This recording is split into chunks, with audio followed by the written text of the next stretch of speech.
Yo, welcome to the show. I'm Gunnar Olson, and today's guest is a man who can smell a mistake fare from a mile away. He's the executive editor at Thrifty Traveler, your favorite travel hacker's favorite travel hacker. And when he's not tracking down cheap flights, he's busy being outsmarted by his corgi Mika, who frankly might have stronger opinions on airline loyalty programs than most humans. It's Kyle Potter. Kyle, welcome. What does a mistake fare smell like? Because I would like to think I can smell them, but I don't know that I could really put my finger on exactly what they smell like. I have no idea. But the Jet first thing I need fuel to and find out from Biscoff you today cookies. is Jet it what? fuel and Biscoff cookies. That's what I'm going with. Oh, it must be. It must be. All right. The first thing I need to find out from you today, Kyle, is could you tell that AI wrote that intro? No, that seemed more in line with your usual peppery intro. So no, well done, AI. Good. Yeah. Or I'm a very robotic writer. One of the two. We don't know. No Um, comment. all right. I have an actual find something out today. Airlines are starting to lean really hard into AI to set airfare. So I guess how much of what we're paying now is being decided by these kind of AI algorithms? And, should we be worried about it? Yeah, I think we absolutely should. I think everybody is really right to question the headlines that we've seen from Delta recently that we're going to talk a lot about on this show.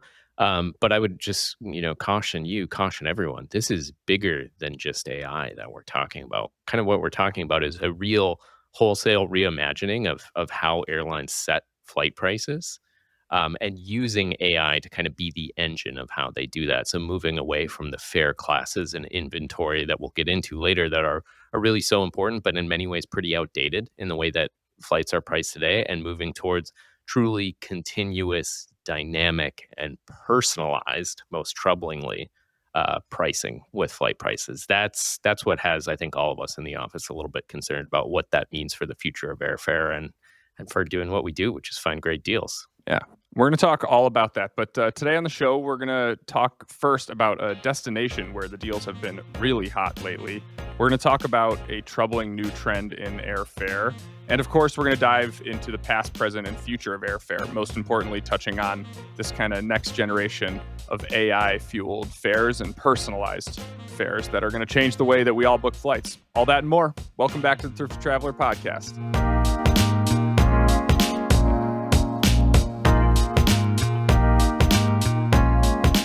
All right, let's jump into something hot and cold where we look at the good and the bad news out there from the last week in travel. And as always, we're going to start with something hot.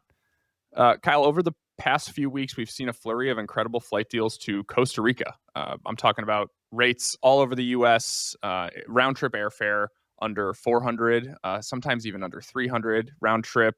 And then on top of that, we've paired some of those alerts we've sent to our Thrifty Traveler Premium members with some hotel alerts as well. We've seen the Waldorf Astoria bookable with Hilton points. That's a place that could easily run you up to $1,500 or more a night just for their lowest level room. And then a little bit before that, the Andaz Papagayo bookable with World of Hyatt points. Another property that looks really, really cool and really fun. I know our colleague Tracy Birch is heading down there this winter. But are people just not going to Costa Rica? Why are deals so good there right now? This seems like a new thing. We've talked around and around this topic so many times. I just don't think it's that travel has stopped. It's that travel demand growth has finally started to slow down and isn't keeping pace with the supply of flights and new hotel rooms. So just before we hopped on the pod here, I looked it up in Cirium, the aviation analytics company. The number of seats flying from the United States to Costa Rica and back is up 55% this winter compared to the winter of 2019. So that works for a while, but once travel demand starts to plateau and there still are more planes flying there than there were, last year, 5 years ago, 6 years ago, at a certain point, the airlines just start struggling to fill seats. And I think that's probably what we're seeing now. It's really what we're seeing in particular to Europe is the big one that we've talked about, but we're seeing this similar script start to play out really across the globe. Yeah, that's a massive uptick in capacity. I think we've seen, the deals that we've sent are lots of cash deals from, even smaller regional cities. We saw some Sioux Falls and some Omaha and some Fargo on a deal that we just sent this week to Costa Rica.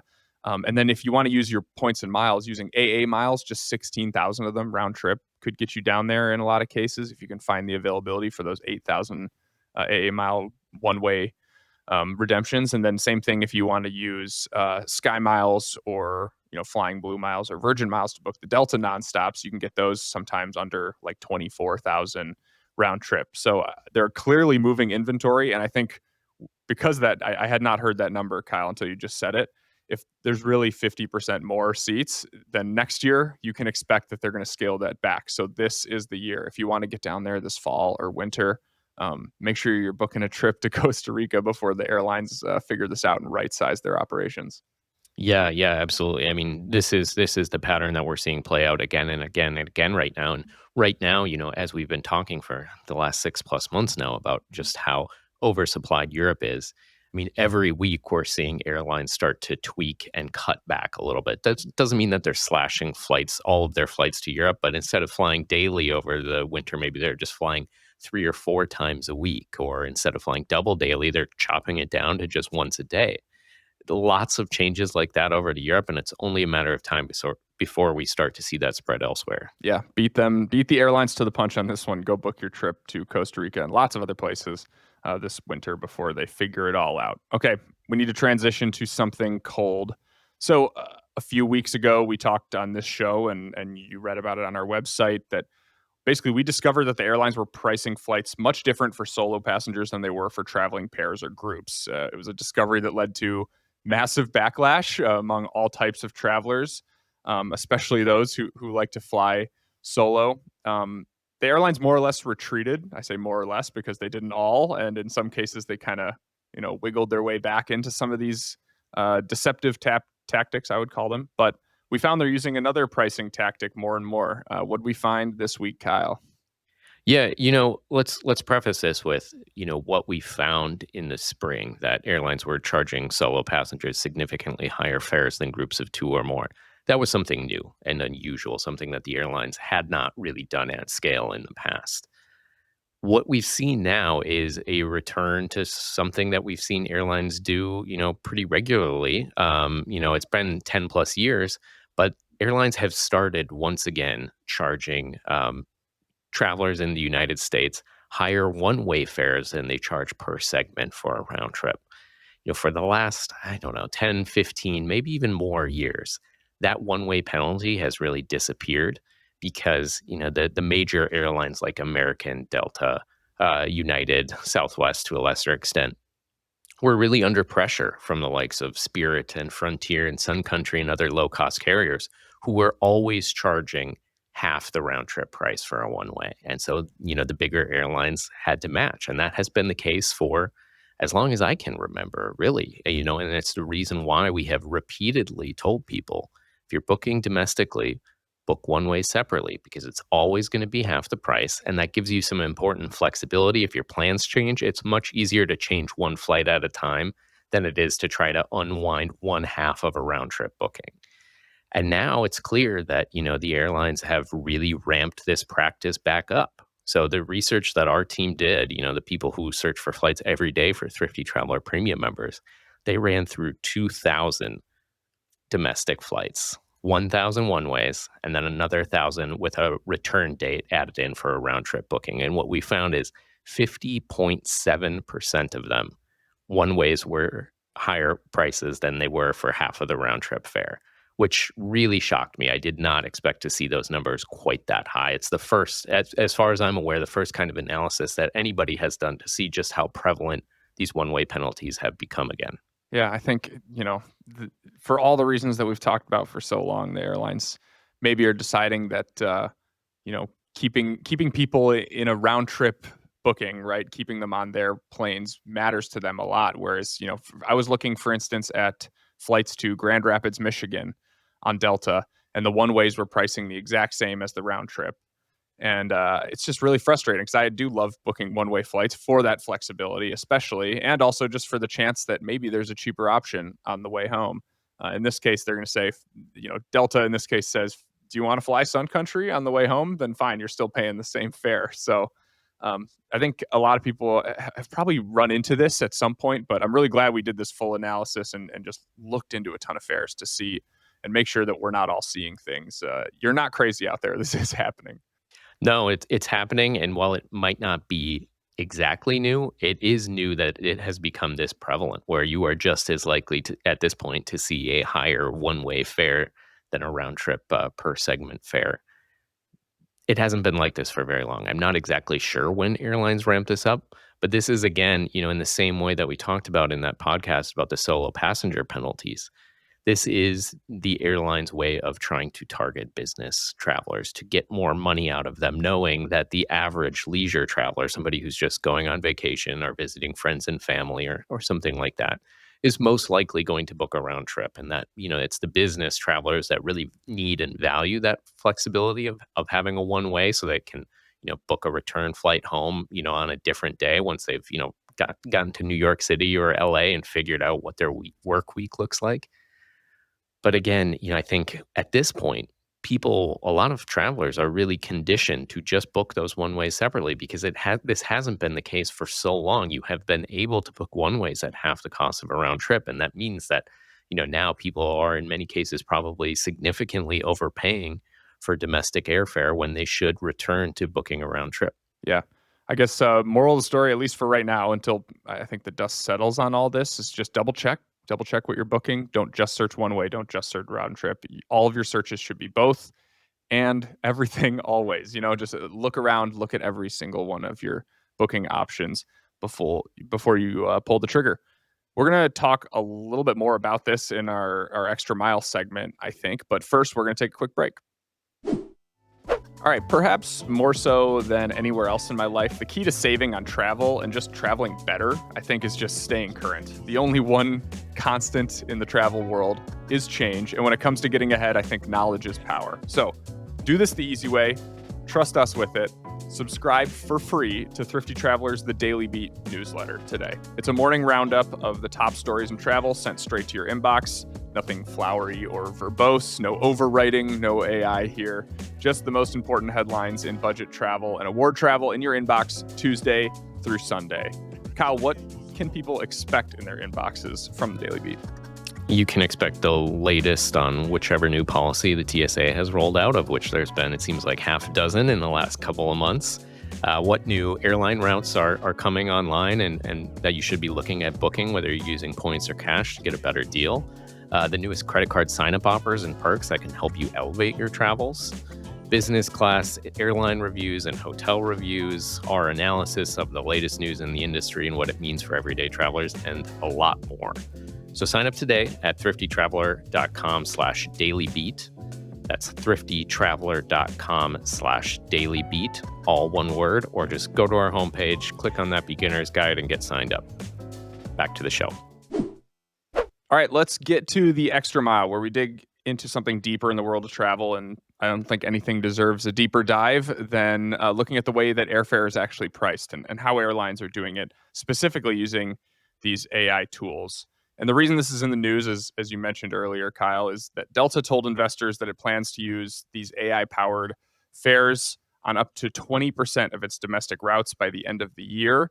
Right now, they said that they're using it at about 3%. And last November, it was right at about 1%. So clearly, they are leveling up and planning to level up fast. So before we talk about what this is and what this does, how does airfare work now? Or how has airfare worked in the past, Kyle?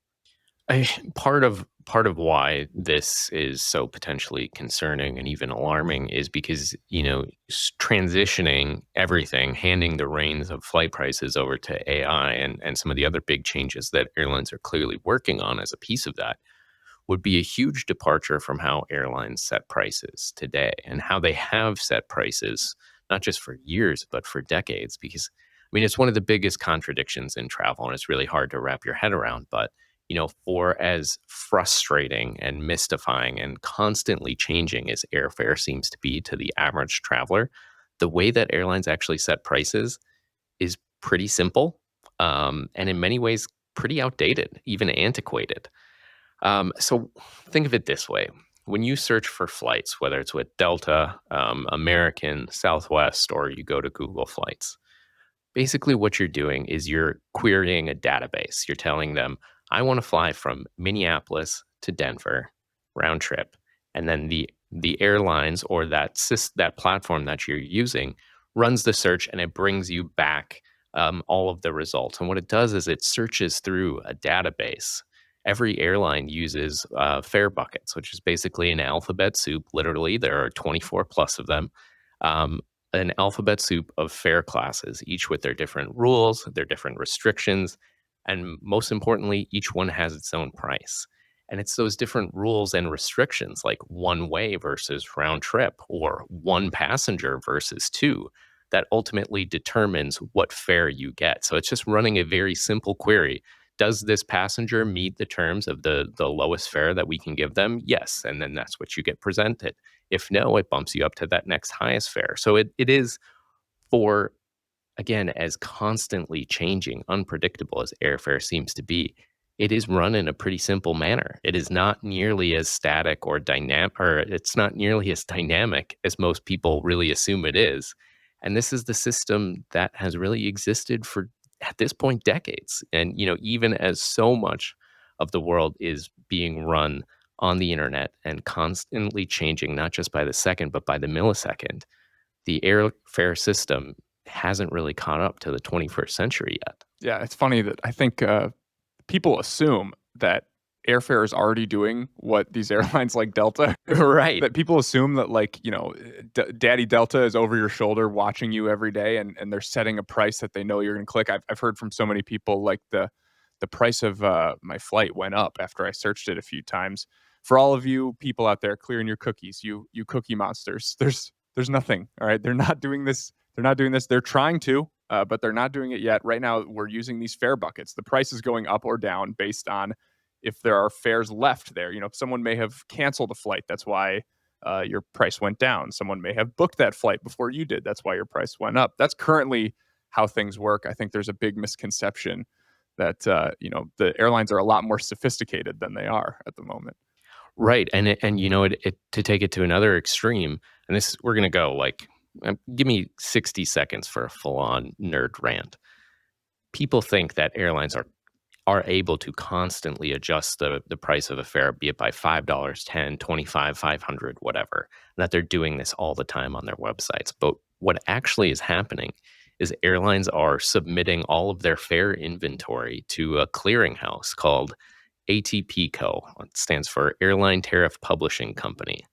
And at least domestically, they can only do that a couple of times a day at set hours. I think it's 4 or 5 times a day. And on weekends, they can only do it once per day. They can do this hourly for international routes, but there are some major, major restrictions around how much airlines are actually able to change prices. They can add and subtract inventory as much as they want. So, for example, they could have a fare available for $150 or $250, and they could decide 1 second, we're going to zero out that $150 fare, and then decide, an hour or two later, we're going to add it back.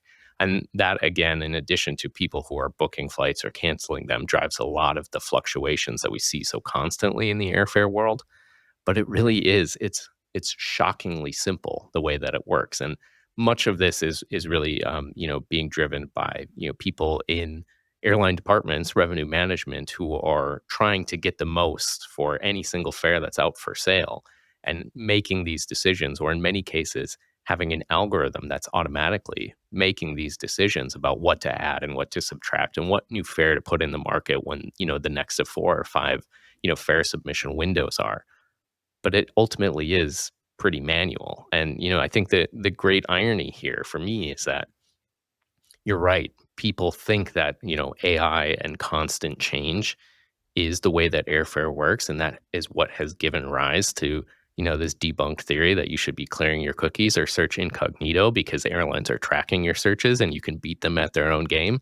That is not true. But the irony here is that what they're working towards is actually going to be significantly worse. Okay, so obviously, let's get a little more into the now of airfare pricing. I think we're in a bit of a period of transition where the airlines are clearly being a little more open about flaunting the old ways of airfare. So obviously, they're clearly dissatisfied with how they've priced all these flights in the past, and they're moving towards things like we mentioned before, penalizing one-way travelers and penalizing solo travelers in a way to kind of get a little extra revenue out of those business travelers with expense accounts who are maybe less price sensitive and get sneaky couple extra bucks that way. But when that news came out in the spring, when we reported the solo traveler tax, if you will, there was a huge uproar. Can you just remind us, like, how did we find out about this, and then just kind of take us through what happened after that? Yeah, I mean, it was just a total fluke. I was looking for flights for, that trip that we've talked about a couple of times now over to London and then Scotland later this summer. And, my wife and I needed to get to New York in order to take that trip. And, we just noticed a discrepancy in the price per passenger when searching for one passenger versus two. And that pretty quickly, once I confirmed I wasn't an idiot in that particular instance, and ran the searches again and saw, yes, Delta was actually charging me more when I was trying to book for one passenger versus two. We quickly fanned out and found just how widespread this phenomenon was, that it was something new, that it was something that all three of the country's largest airlines, American, Delta, and United, were doing only on one-way trips, which again reinforces the broader picture of what airlines are trying to do here and what they're doing now, in particular with ramping up the use of one-way penalties on all travelers. But it still works within the pretty antiquated framework of how airlines set prices today, that it's about fare inventory and fare buckets and how many fare classes you have available, and the rules that you can write into those fare classes that say, if you search for one passenger, it's going to skip you past that $149 fare and bump you into something that's $229. Or if you're searching one way, that means you're ineligible for that $280 round trip flight to New York. And instead, you're going to get priced out at $199 or $209 for a one-way ticket, which again is no longer half the price of a round trip, which is what we had seen so reliably for the last decade or more. Okay, I think this kind of leads us into the future and what is, I guess, rapidly becoming the present, as Delta informed us. But this kind of AI, the way that they're using AI to power airfare, I think is really interesting. It first kind of showed up on our radar last November when Delta President Glenn Howenstein kind of spilled the beans a little bit more about what they were doing and how they planned to do it. So at the time, I just want to walk through some of his comments then, because he was a little more revealing then than they have been recently. And he said that it's all about offering the right offer at the right time at the right channel, which obviously makes a lot of sense. But he also went on to say, we'll have a price available on that airplane at that time that's available to you, the individual. So it's just kind of this hyper individualization of airfare where you and I in the same room on two different machines are going to get two different fares for the same route at the same time based on our booking history and things like that, which is really, really interesting. And I think that's where AI comes in as this, like, what he called a super analyst. Well, and I think we need to divide this discussion into the near future / now and the further future of what airlines are clearly working toward. In the near future, and right now on a limited part of its domestic network, Delta is using AI basically to supplant the algorithms, the actual employees that they have that go in and make adjustments and tweaks to prices, still using that fare inventory framework, the decades old system that sets airfare with 26 plus different fares, each with a different price. They're just using AI in order to make decisions that guide people into different fare buckets as they still exist, that are ultimately going to make Delta more money in the long run. And they said that that's what they're doing. And then the second piece of this is the difficult part to swallow. It's when Glenn Howenstein says, quote, "We will have a price available on that airplane at that time that's available to you, the individual." That is true personalization. That is true continuous dynamic pricing. That is something that does not exist today at any sense of scale within the airline industry, because the technology, as we're speaking right now, the network, the framework to actually price flights in this way does not exist. But airlines are working on it. We know that. And AI is what is going to be the engine that actually allows that to happen. So AI has very understandably dominated the discussion nationwide about Delta using this for fares and what other airlines are doing it, but what is actually happening is significantly bigger than just AI. AI is just a really important piece of it. Yeah, and I think he mentioned that especially at the time that they are kind of all in on working with this group called Fetcherr, an Israeli firm who is helping a few airlines, including WestJet, Virgin, and AirAsia, on some of these kind of hyper personalized fares. He did say that while they're excited about it, they want to be smart about it, and they said that it could be dangerous if it's not controlled and not done correctly. I'm sure they're thinking of pricing getting way out of hand and then their competitors really roasting them on a particular route at a particular time. um, One point I want to make, Kyle, is something that I think could really ruffle some feathers out there. Is he said that the AI is going to take into account specifically Delta's brand advantage in many fares. So think about it like this: if you're looking for Delta flights to Hawaii, and Southwest, as they often do, runs a huge sale and it drops airfare all over the country to Hawaii. Delta is, going to use AI to take into account someone who may have been loyal to Delta in the past and not drop those prices all the way down to match Southwest, or just keep them, maybe $20 more, or $40 more, or $60 more, whatever the AI tells them is going to still keep that customer in a Delta fare, which is a huge disappointment for me. Obviously, I love these, fare wars and these, big competitions. And if the AI is telling Delta, like, hey, you can still charge $100 more on this flight to Hawaii, and people are still going to choose you, I really, really don't want to see that happen. And I hope that they're not quite close on that part yet. Well, I hate to break it to you, Gunnar, but I think they already are pretty close. I think they are, in fact, probably already doing this soon, if they're not already. I think they're right now, or in the very near future, the way that they can do this is to look at it on a market by market basis and know that, for example, if Southwest comes in and slashes flights from Minneapolis to Oakland to Honolulu, that they don't really need to match that because their brand loyalty here in Minneapolis, from flying nonstop from Minneapolis to Honolulu, or from Minneapolis to LA to one of the islands, or Seattle to the islands, or whatever, that they're going to be able to get a huge premium compared to what Southwest is charging. And that using AI, it can run the numbers and see exactly kind of where the markets that they have brand loyalty, and therefore don't need to compete as much on price. It is, as Glenn said, told investors, a super analyst. This is, the work of, thousands of people that otherwise, can just be done within, a couple queries and, a minute or two using, the AI tools that they have at their disposal. The future state is actually being able to do this on a person by person basis. And then the question is, how does this happen? Where does all of that data come from? What kind of data does Delta have access to, and how do they fold it into their system to determine this? But it's very, very clear that this is the vision, and it's not just the vision of Delta.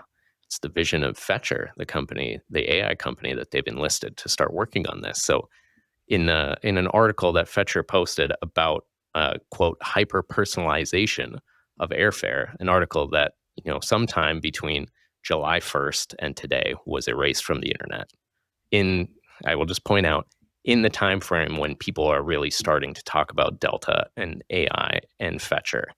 In this article, Fetcherr wrote, quote, "Remember when offering different prices for business and leisure travelers was the cutting edge? The future of dynamic pricing goes far beyond that.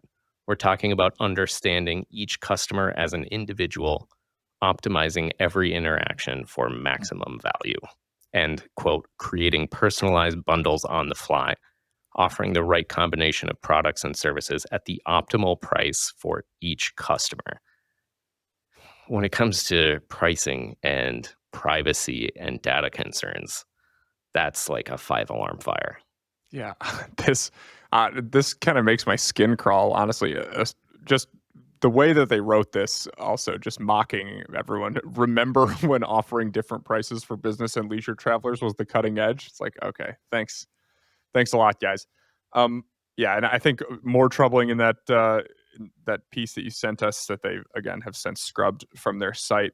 The factors that they're going to use to set prices are things like lifetime value and past purchase behaviors. So, they're looking at people who have spent more with the airline before, or, maybe it's someone who has purchased on a different airline. That could factor in, and they could offer them something maybe a little more enticing. So, but just the personalization of airfare, I think, is going to be it's going to be really frustrating for a lot of people, especially now that Fetcherr has kind of let this all out and showed us a little bit what they're going to take into account when they're showing you and I different fares sitting across from the table for each other, looking at the same route on the same day.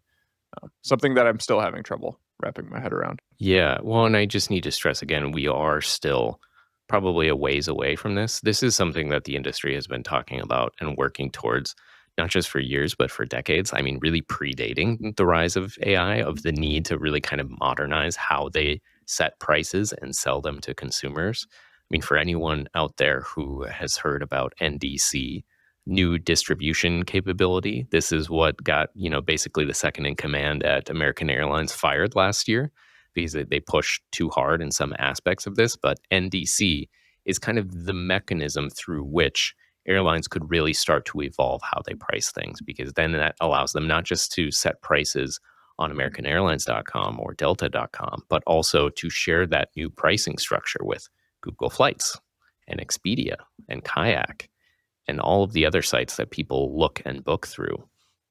So we're still a ways away. This really has still today, this piece of the conversation, really the linchpin for making any kind of continuous, dynamic, personalized pricing happen.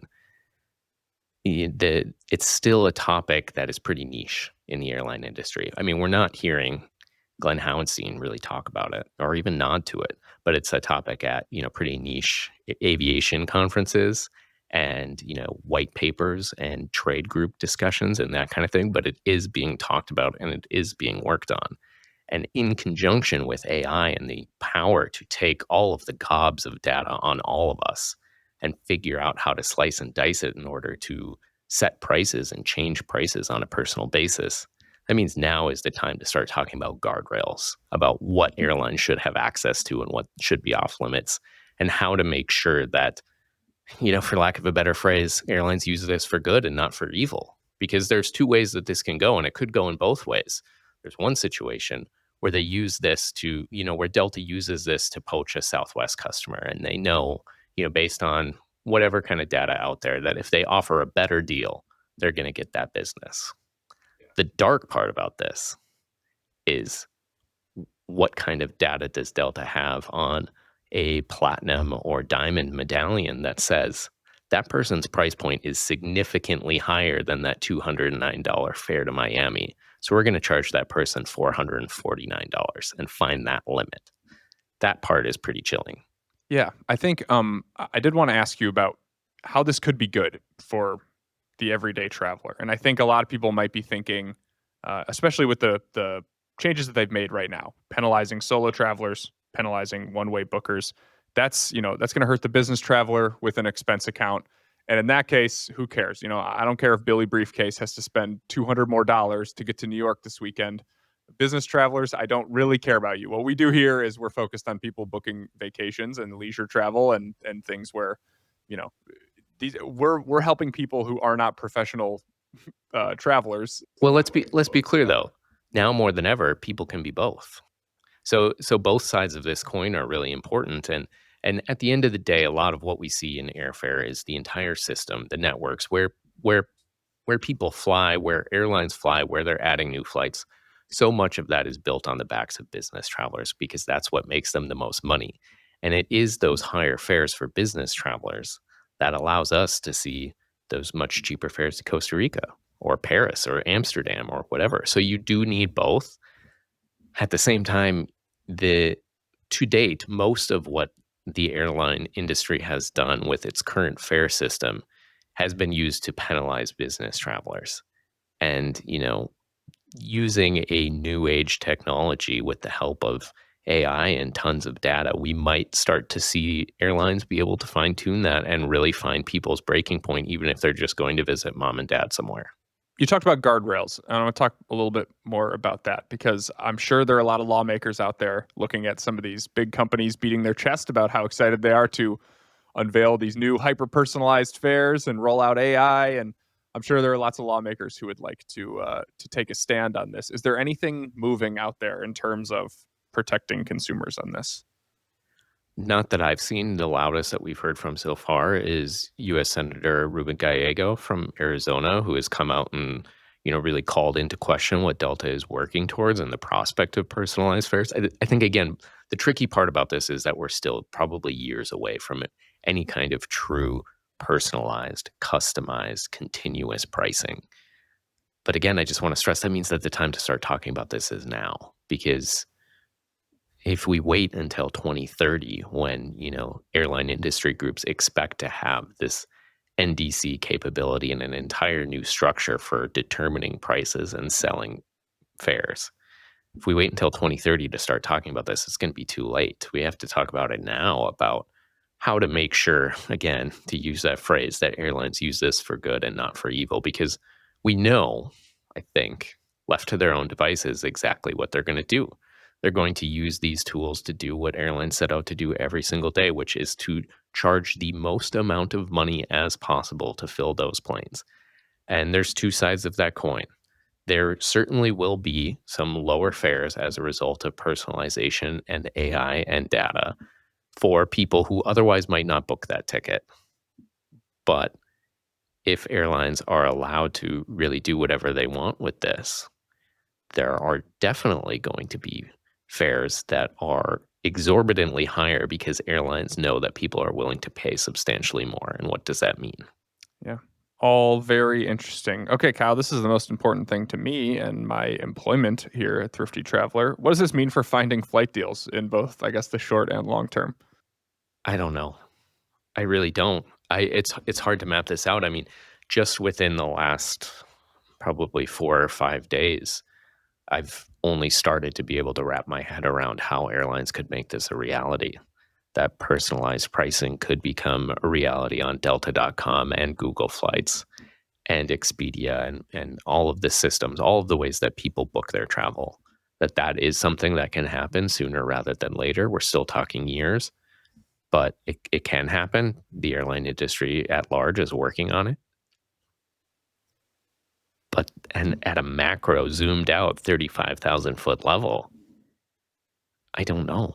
Because if airlines are offering every single seat at a different price that they know is, or they believe is most likely going to be effective at getting people to hit purchase at the highest point that they can get, that removes so much of the dynamics of what dictates, flight pricing today, which is inventory at specific prices and supply and demand and competition between the airlines.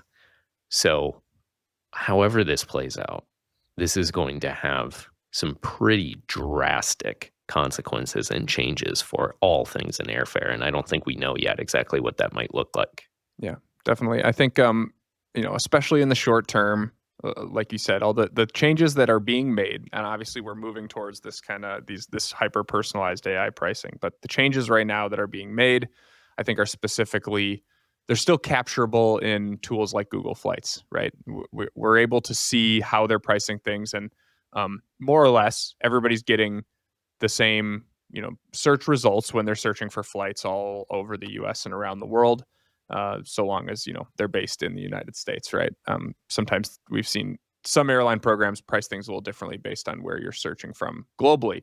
But I think one last point I want to make about this is that, and that actually makes me a little rosier about all this, is that as AI currently exists on our side of things, we can't fight back against personalization, like personalized fares right now. There aren't a lot of great ways to do it unless you are really good on a computer.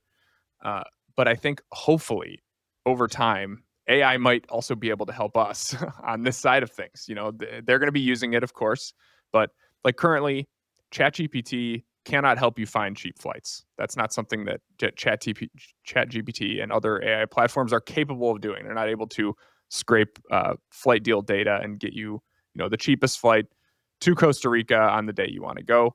that kind of thing. So, in the short term, we're kind of at the mercy of the airline websites and things like that. But I'm hoping that maybe over time, AI can catch us up to whatever Fetcherr and whatever the airlines are doing on all this. What do you think about that? It's certainly possible. I hope you're right.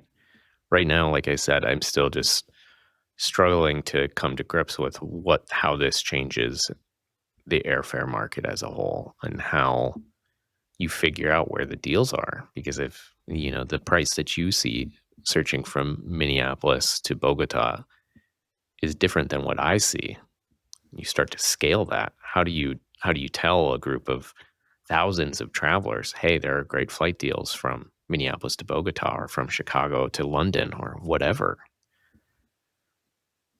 So hopefully AI has the answer, but right now it just feels like a pretty big problem that we're all going to have to confront within the matter of a couple of years. Yeah, frankly, a bit of an existential question for a lot of us out here, especially people doing flight deals like this. But like Kyle said, we have a long way to go until we get there, and we're learning more about it every day too. So uh, all along throughout the last 10 years of Thrifty Traveler, it's been giving people the tools to beat the airlines at their own game, and we're definitely going to continue to do that.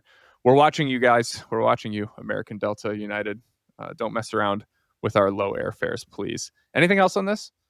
No, no, you've given me enough of an existential crisis for a weekday afternoon to last a while, I think.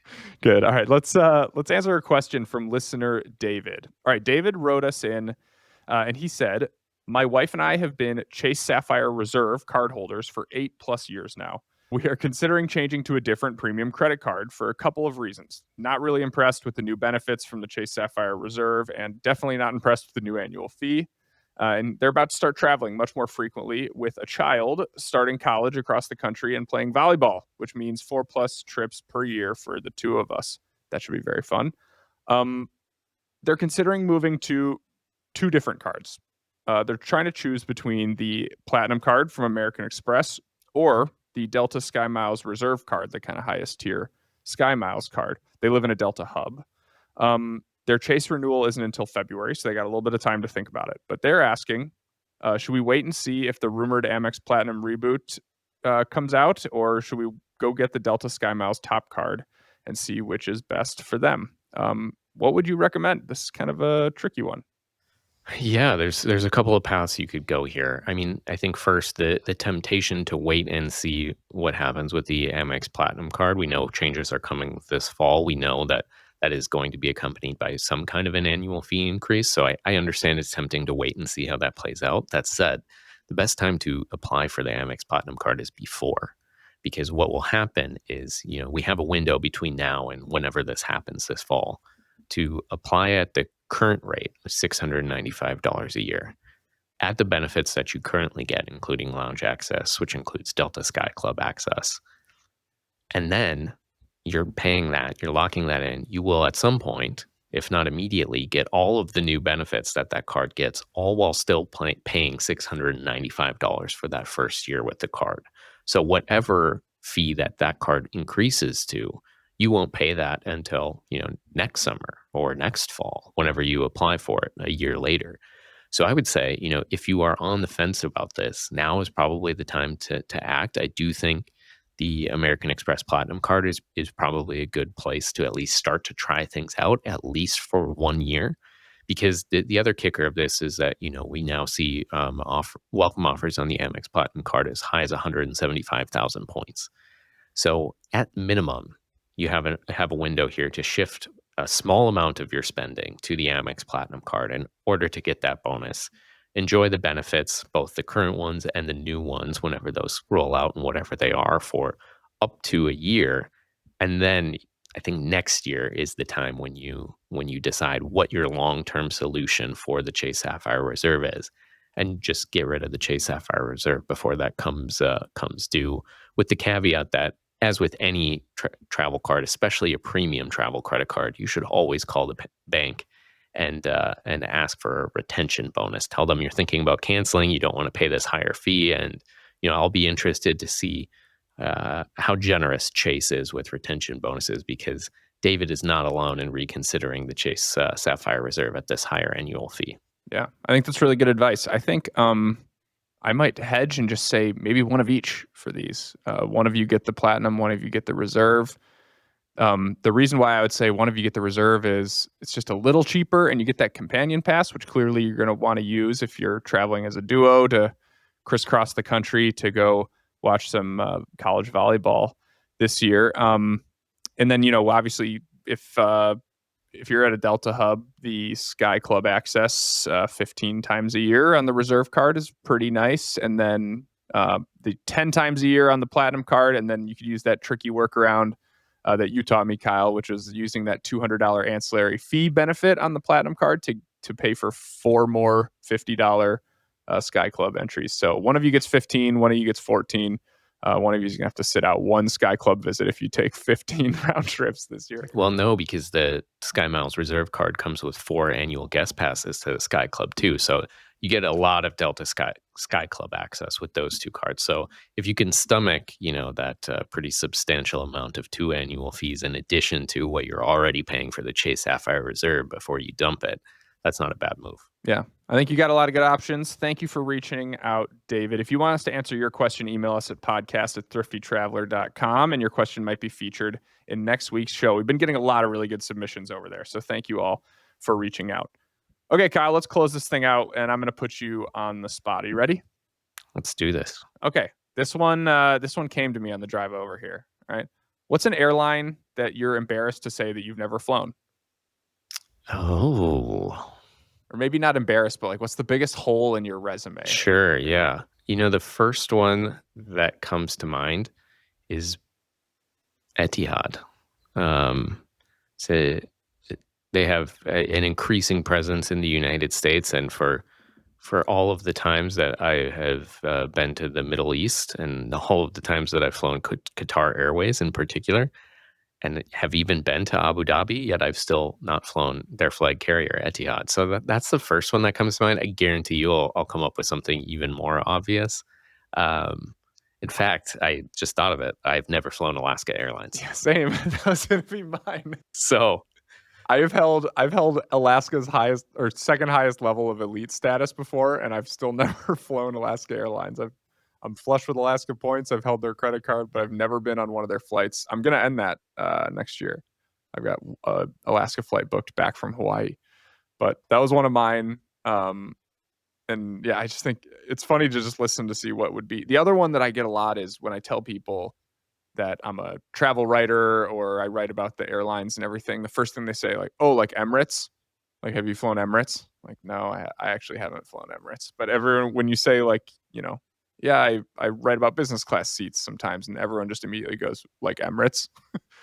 Yes, I know. They advertise on TV. I understand. I was going to say, you want to signal that their advertising is working. The fact that they are synonymous with business and first class is a testament to their marketing team. Yeah. So that's the one that I'm embarrassed to say that I've never flown, along with Alaska, which I just can't believe that I've never found myself on an Alaska flight, given where they fly, how often they fly. We only have a few options out of MSP here, but I'm going to break that streak here soon. All right. Jared, our boss, give us a call. We're going to book some Alaska flights. Kyle and I are going somewhere fun. That's going to be it for us today. Thank you so much for listening to the show. Rate us 5 stars on your podcast platform of choice, and like and subscribe to the show on YouTube as well, where you can watch us every week. Send this episode to someone you know who needs a vacation, or someone who you know needs to find out a little bit more about what's going on with airfare pricing. If you have feedback for us, send me a note at podcast@thriftytraveler.com. We'd love to hear from you. Positive or negative, let us know what you think. Kyle, tell us about the rest of the team. This episode was produced by our senior editor, Jackson Newman, and your favorite host who fears AI and technology almost as much as I do, Gunnar Olsen. It was edited by David Strutt. Our theme music is by Benjamin Tissot. See you next week. See ya.